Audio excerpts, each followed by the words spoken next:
So my experience with painting the music really brought me out of my comfort zone. I'm not good with painting and doing that kind of art.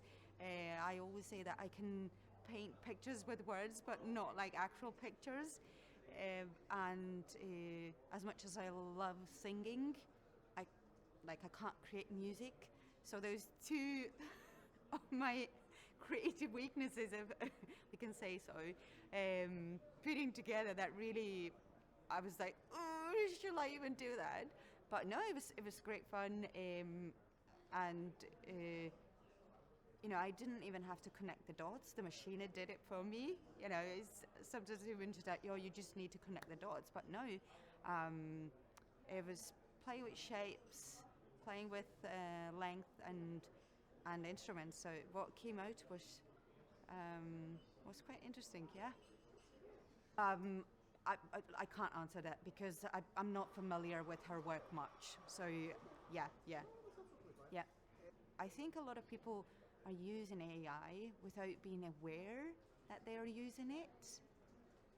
Uh, and perhaps industry professionals could speak about more, in places that AI is already used and we were using.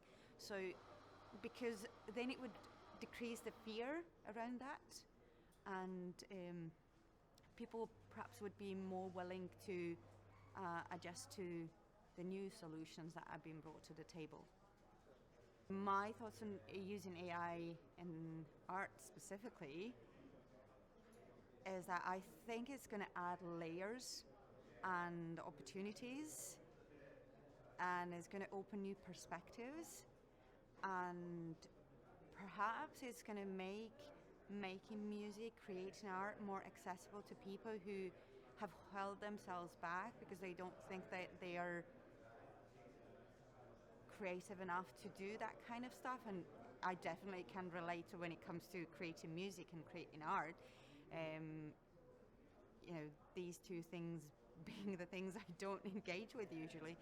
But we all listen to music. We all have our understanding what good music is, what good art is.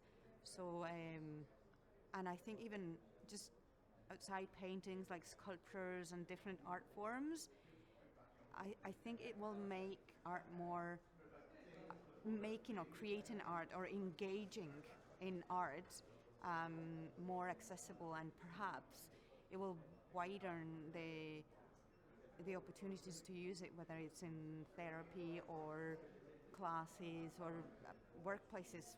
Yeah, I think the opportunities are endless. I actually don't know what explainable AI is. I can think of what it is or I can guess what it is, but it's just a great example of how the industry professional should is not a good word, but there is a gap of that knowledge that needs to be filled.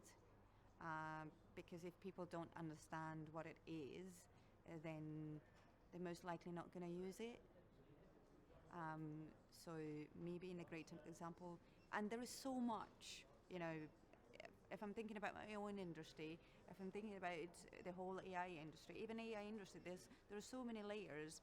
There are chatbots and conversational AI, there are robots, there are machine learning, so there are just, different industries within that bigger one. Um, and, nobody knows everything. So that's why these kind of conferences, people getting together, exchanging information, that kind of a deep knowledge are so valuable, because then they understand and they get that feedback, what is missing, where they could do more, to get people closer to the understanding what they're doing and why is it good for them.